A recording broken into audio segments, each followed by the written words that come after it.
So I'm Samixa, and I'm actually a member of Ovacome and now a trustee as well. I was diagnosed with stage 4 ovarian cancer 11 years ago, and I had the normal treatment, surgery, debulking surgery, chemotherapy, and I was also on Avastin for 1 year.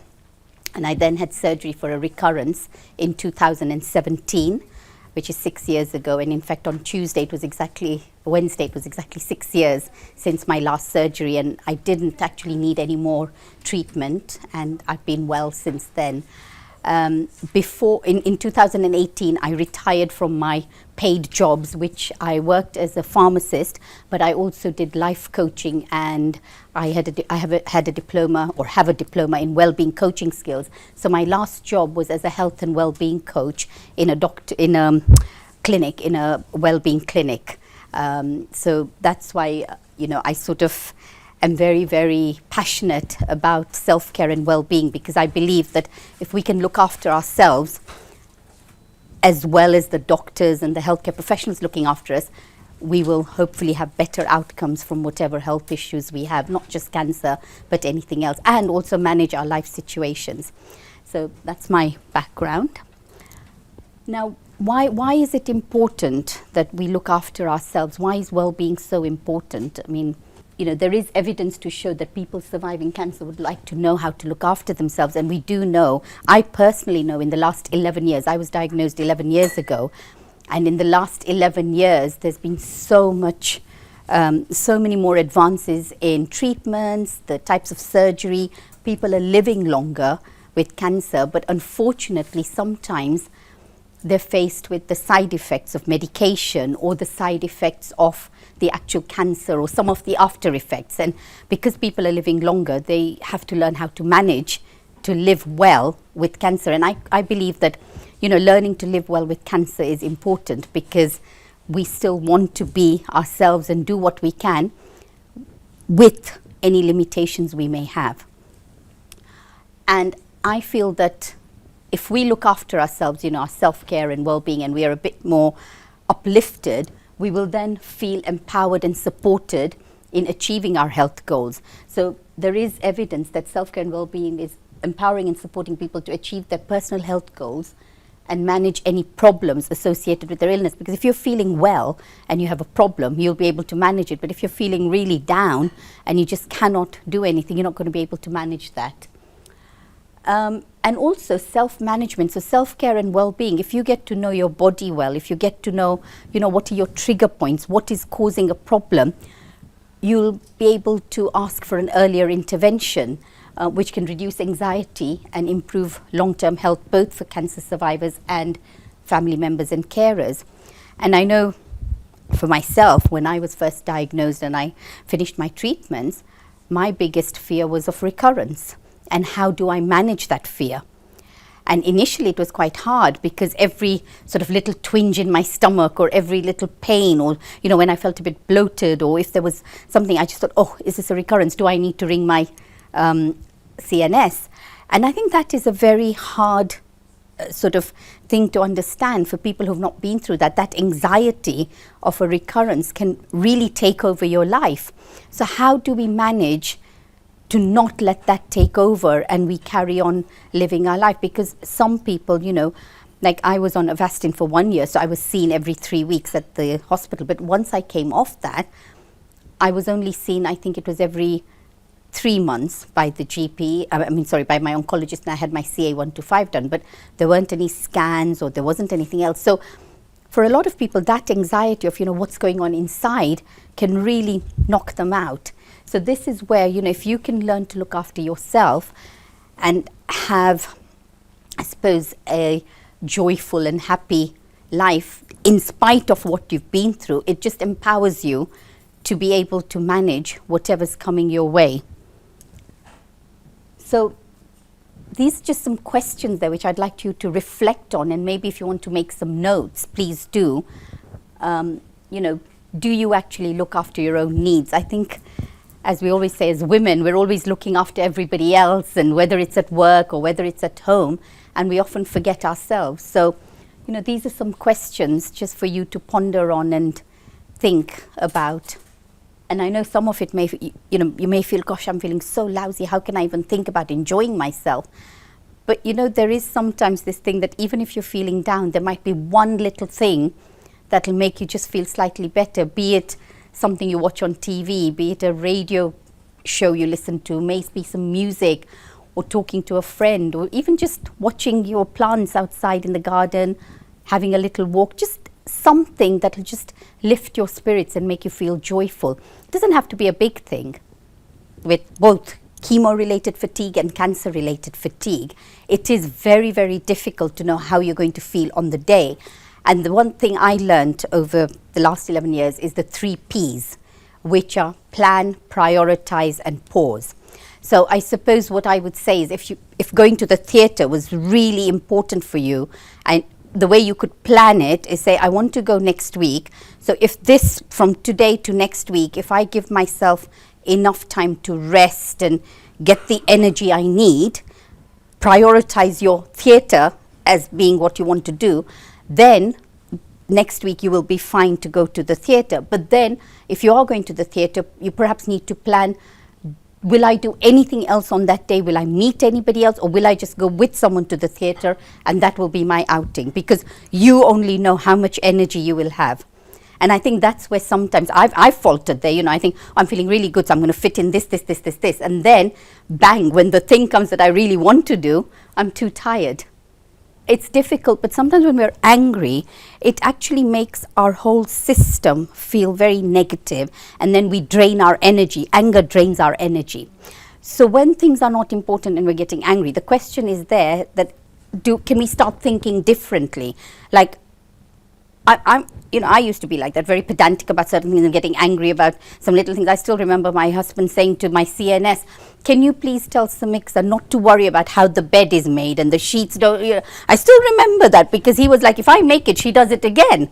So things like that. So I think what you have to almost do is think to yourself, what is it that's making you angry? Is it that this task hasn't been done or something hasn't been done, or is it the fact that you cannot do it and therefore you're angry? So maybe what you need to investigate a bit more is, what is the anger about? Because it may not be about that little thing, it may be about something else, but it comes out when that little thing hasn't happened. Like for me, it was like loading a dishwasher had to be this.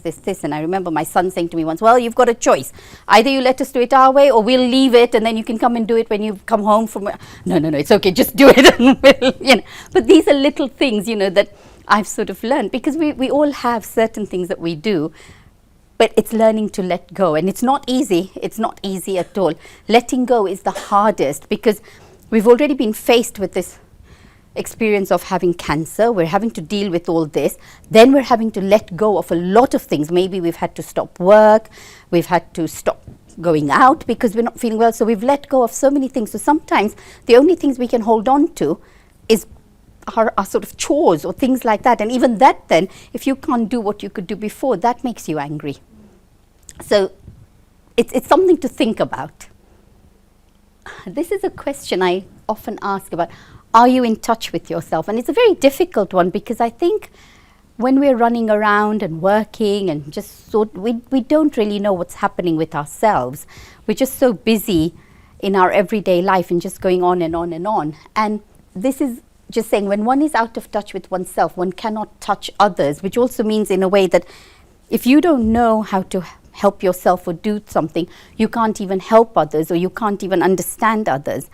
I found this quite a sort of touching quote, and the lady, Anne Morrow Lindbergh, actually was grieving because she'd lost a child, and she went to grieve by the sea. She went into this little like hut by the sea and the beach and everything, and she just went all on her own and spent time just to get to know what was going on with her. And that's why she was saying, like, just sometimes she would just pick up a shell and look at the shell and just think about, the spirals in there. What are they telling me? What is it that the spiral is telling me? So it's really getting to know how your body works and listening to your body. And I can tell you, in the last 11 years, I mean, even though I know this, there are times when I sometimes explode and I think, what is going on? Why have I exploded? And I realized that I didn't listen to my body. My body was telling me to stop, but I didn't. and then something else has happened and something else has happened. And so it's just learning how to listen to your body and think about what is really important to you. I'm sorry, this slide is not showing up very good, but basically I found this to be a really good way of looking at self-care. So the goal is to feel vital and balanced, free from depression and anxiety. Now that cannot happen 100%, but it's really trying to balance yourself in spite of what's going on with you and around you. So trying to create some balance. And there are some ways you can do it. I mean, some people find spiritual self-care. So I know that a lot of people, when they get a diagnosis of cancer, suddenly they will, if they are religious, they will go to church more or go to the temple more or whatever, synagogue more. They might start praying more. Some people may not be religious, but they suddenly find they want to be more in touch with themselves, so they'll use meditation. They might join a spiritual community. A lot of people, and I've read quite a few books where people, when they've been diagnosed with cancer, feel like they need to work on forgiveness. So they've done that to help themselves.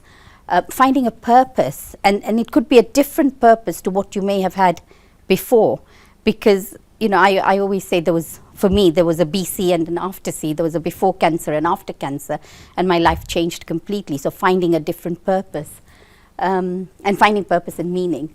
And then your physical self-care, which you talked about diet this morning, and then there's sleep, exercise, medication, supplements, breathing, all these sort of physical things to help you. Your lifestyle things, maybe having a structure or routine, setting some goals, but remembering not to set big goals, and setting goals that are realistic and attainable. So maybe set a specific goal, make it something that you can measure, have it so it's achievable and it's realistic, and maybe give yourself a time. So you use the SMART goals, set SMART goals, and that would help. But you don't always have to set goals either. Just think, okay, this week I just want to do this one thing, and that's it. Don't even make it a goal. Just say to yourself, whenever I can in this week, I want to just achieve this. Even if it's to go for a 5-minute walk. Give yourself little goals so that you just feel, okay, I'll do that. Maybe one of your goals could be, even though I'm not going out today and I'm feeling really horrible, I'm still going to get up, shower, get dressed. If you normally put makeup on, put your makeup on. So you're still keeping to your structure of what you would normally do, which is important to keep going. Time in nature and pleasure. Now, sometimes you can't do your time in nature if you can't go out, you're not feeling well enough. But what you could do is, if you've got a window from which you could look at trees or flowers or birds, you could just spend some time sitting looking at that, look at the clouds. So that's not going outside, but spending time with nature. Today when I was coming on the train, I had a book with me, but I was just so enthralled by the sky and the clouds. I just looked out and thought, wow, how wonderful. So, sometimes just giving yourself permission to do that. Mental and emotional self-care, I think that is the most important. Positive self-talk. Now, I have a bit of a issue with people saying be positive, and I remember that when I was going through chemotherapy and sometimes I was feeling down and all someone could say was be positive, I could have had to hit them, but I didn't. It's like you don't want to be positive, you're not feeling positive, and if someone just says, oh, be positive and you'll be fine, you really think, really? How do you know that, But I think positive self-talk is more like giving yourself a pep talk, making yourself think, okay, I know I'm feeling really lousy today. What can I do to just make myself feel a bit better? Is there a song I can listen to? Is there, something like that, which may just give you a bit of positivity? Because I think the positive self-talk, there is too much of that sometimes, and you can't feel positive all the time. Positive beliefs, again, sometimes you may have beliefs that are positive, some are negative, but you have to accept how you're feeling. And, it says here a library of positive memories. Now that could be something like an album of photographs, or your music, CDs, or whatever you listen to. People listen to Spotify now, or whatever your music list. Something that when you're feeling a bit down, you could just take and look at it, and suddenly it makes you feel better. It gives you a memory that makes you feel better. When you've been on holiday, look at those photographs.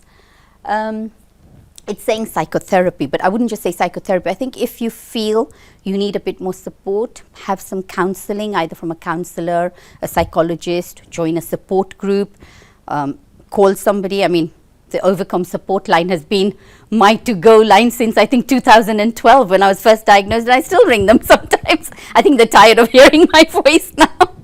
And then, you know, working through grief. Now this is something that probably over time some people may feel that they're grieving because a part of their life has changed, and if you feel that that is the case, then if you work through that, that will help you get some balance. Different people experience a cancer diagnosis differently, but some people do feel like they're grieving. And then there's, you know, family obviously have positive relationships with family and friends. Now sometimes that also can change when you have a cancer diagnosis, because people start treating you differently. Some people find it very difficult to talk to you about it. So again, this can sometimes cause a lot of distress. So you have to really try and work out what is it that you need to help you feel good and better, and what's good. And also be honest with your family members. You know, if you have somebody who's being too like overpowering or telling you what to do, be honest with them and say, look, I just can't handle this. Please let me be. I'll ask for help when I need it. But also remember, if there's people who offer help, like to take you to the hospital or to come and sit with you, accept it. Don't feel that you're being a burden to them, because sometimes friends and family don't know what to do. So the only way they can feel that they're doing something is by offering to help. And sometimes they don't know how to help, so they'll say, shall I do this, this, this? So if you know that this is the help you need, then you can ask them. Like I remember when I was after my surgery, I was finding my parents kept asking me, because I'd given them the task of cooking and shopping for me, because otherwise they would have been really like all over the place. And they kept asking me, what do you want to eat? And I couldn't think. So I just made a timetable from Monday to Friday of what I wanted, and I gave it to them. I said, right, just make this and bring this. That was the easiest thing for me to do, because they felt that by asking me, they were going to make something that I liked, but I didn't know what I wanted to eat. I couldn't think. It was too much even to think about what to have each day to eat. So when I made the list, it was good, because they had something to work with, and I wasn't being asked every day what I wanted. And so this is where I had to be in control and say this. And the other thing that I had done was, I was quite aware that there are some friends and family members who could be quite negative in the way they talk to me. So I had my boundaries, where if they called on my mobile, I wouldn't answer, and if I felt I wanted to message back, I would, but in my own time. And if they rang on my landline and my husband answered, he'd say to me, do you want to speak to this person? If I want to, I would. Otherwise, I'd tell them I'll call them back, and I would call back in my time, because I wanted to be in the right frame of mind to talk to people. So this is where, you know, you could take control and make sure that you're getting what you need. If you're resting, make that time to rest, and just let everyone know, I'm resting for 1 or 2 hours, I'm not going to be available. Right? And then people support. There's family, friends, we've got that. We said a therapist, support group, day treatment. So people support, I think, you know, whatever you get in whatever way. I mean, some people, I know there it says a minister or rabbi. Some people who do go to church or synagogue where they have like a minister or rabbi find that very, very therapeutic, just to talk to them, especially if they feel that their spirituality is increased, or, you know, they really got into religion. So that's something that can help as well. So I love this one, because I always feel that whenever I say to people, oh, you know, you need to look after yourself. No, it's very selfish to look after myself. And it isn't. It's actually necessary to look after yourself, because I always remember this, that if you have a jug and it has to be full of water in order to pour glasses of water for somebody else. So if your own jug is not full of water, is not full of, I wouldn't say positivity, but full of feeling well in yourself, you will not be able to be there for anybody else.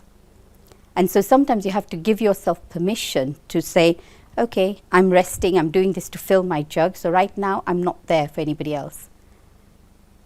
And one of the things I found personally now on reflection is when I finished my treatment and, you know, I was back to work, I felt there was a lot, well, I personally did, some people probably don't, but I myself felt there was a lot of pressure sort of saying, okay, so now you're well, you need to go and make sure you spread the word, or you tell, you know, you go and help people, or you join a support group, or you do that. And sometimes it's really up to you what you need to do. And it's not, there's no right or wrong. It's really what you want to do. And again, raising awareness, like I've decided that I want to raise awareness of ovarian cancer because it's very important to me. But over the years, I've changed how I do it. Like, you know, before, I suppose I did a lot of survivor teaching student sessions because I was involved with that in 2014. But as I got more involved with family life and other things, I had to reduce the number of those I was doing and do something else. So over time, I've reduced the way I support people as well, where I was, you know, part of a support group. I used to do creative writing and go there every week. I don't do that anymore because I find, I don't have the time, and also my lifestyle has now changed and I'm more involved with other things. So over time and over years, things change as well. So you have, it's almost like a constant, you know, we're always, you know, working on ourselves. People will tell you is that when we're diagnosed with cancer and suddenly we can't do things, it can be very, very hard because a lot of us have been just involved with looking after families, doing other things, our jobs, whatever else, and then suddenly you just, everything stops. And it can be very, very traumatic. And so at that time, I think that's why I believe, you know, whenever there is any crisis, be it a health crisis, any other crisis, personal crisis or something to do with work, what I feel I wasn't taught to do, and I'm learning more, is we're not taught to take time to actually reflect on what has happened and how do we deal with it. And I'm not saying that you have to take like your whole life to do it, but just some time out from everything to just sit back from everything, stand back, whatever, and just think, okay, this has happened, how has it affected me, and where do I go from here? I think even going back to work, I mean, I'm glad I went back to work after I finished my chemotherapy, but I was still on Avastin when I went back to work, and that was the best thing I did because I regained my confidence and I went part-time. But I did find it very difficult, and then after my recurrence, I gave up working because my recurrence, I felt, affected me more mentally and emotionally, and it really made me re-evaluate my life and what I wanted to do, because I felt like I wanted to have a purpose, but I also wanted to make sure I can look after myself and I'm not running around, you know, just doing things for other people or having to go to work every day and get tired when I come home and not be able to do other things. So I was fortunate enough that I could stop working. I know some people can't, but then again, what happens is something else has to give. And this is where we're talking about the prioritizing, I mean, planning, prioritizing, and pausing. I love this one. And a lot of people have said, you know, this is something they really like, the 10 steps to self-care. If it feels wrong, don't do it. Say exactly what you mean.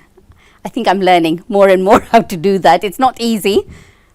I remember when because I was a registered pharmacist and I decided to come off the register, which meant I would never be able to practice again. And it was the hardest decision I made because I loved my job and I never thought I would come off the register when I did. But the reason I decided that was that I'd had 30 years of a career that I loved, and I was going to come off when I still had positive feelings about the work, and I wasn't coming out because I was so low that I didn't like it or couldn't do it. So that's when I decided. And then I was working for myself as a health and well-being coach. And again, I decided I've enjoyed it, I've really liked it, but if I carry on and it's going to stress me out, I'm not going to be good to my clients either or to myself. So I think the other thing also is having the routine, because when you have routine of work, it makes you get up, it makes you think about, I need to get out of bed, I need to do this, I need to do. That's why I said to you, even when you're at home after surgery, or the week you're at home when you've had chemotherapy, you need to keep some sort of routine, because otherwise it also makes you feel a bit down when you don't have that routine, because you're suddenly thinking, gosh, everything's fallen apart type of thing. So, and I think you're right about, same with me, I thought I've still got the energy to do the things that I want to do and be involved with. And I think my sort of main thing was that I didn't want to be controlled by time and constraints of, having to go to work, so I couldn't give my time to something else. I think that was what really was the thing. And then I had other responsibilities, so I needed to really work out where would I get the time to do what I wanted to do, how. But of course, even the financial part has to come in. If you want specific work-related advice in cancer, Macmillan Cancer do have a section that just does with works. If you ring their helpline, they will be able to give you some information, or somebody can talk to you, because I know there was a woman who had a problem with work and she talked to Macmillan, and they actually guided her on how she could speak to her employer. Yeah? Okay. So one of the things that I've sort of learned over the last couple of years especially is, sometimes our days are so busy we don't even get time to do something for ourselves. But if you just take a time out every single day to do something, whether it's 10 minutes, 15 minutes, even if it's just 5 minutes, but something to do for yourself. And that is important, because then you're feeling, this is what I'm enjoying, this is what is specifically for me. So whether it's meditation, if you like meditation, opening a window at lunchtime for fresh air, or even going out for a walk if you can, painting your nails, listening to your favorite tunes, anything that is just for you. And one of the things, I used to be quite bad, like even on train journeys, I'd be doing my messages and things. So today I made it a point, I'm not taking my phone out on the train. And I didn't, and it was so nice because I could actually enjoy the scenery, and I could just sort of have time to reflect. And I thought, I need to do more of this, because unless it's really important for me to answer this email now or this phone message now, why am I doing it? And so that's one of the changes I'm bringing in, because this is where I've noticed that sometimes I'm doing something for myself, but then I see a message on the phone and I think, oh, should I just answer it now so I don't have to do it later? But then I've gone out of that phase where I was doing something for myself. So I've actually, I don't even have the ting on my phone. That's one thing I've stopped. So I don't have messages pinging. So I just use, and then I put my phone away, and I'll probably look at it once every hour, which I find now is much better for me. So just little things, because we've become so used to having a phone with emails and messages and everything, and people expect us sometimes to reply straight away. And then, I used to have a person who sort of sent me a message and then said, oh, but you haven't replied yet. Yeah, but if it was urgent, you would have called me, so I'll reply in my time. Yeah, we have to almost educate people.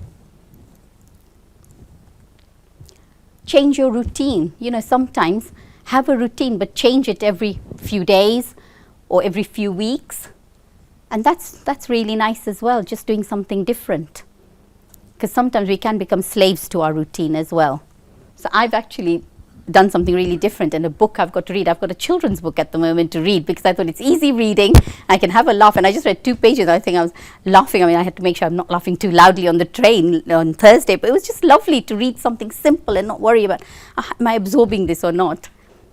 So anything that makes a difference. Some people like flowers, so buy yourself flowers every week and just put them on your table, because that will also bring you joy. If you've got lilies, they might give you a nice smell. Just something that's different.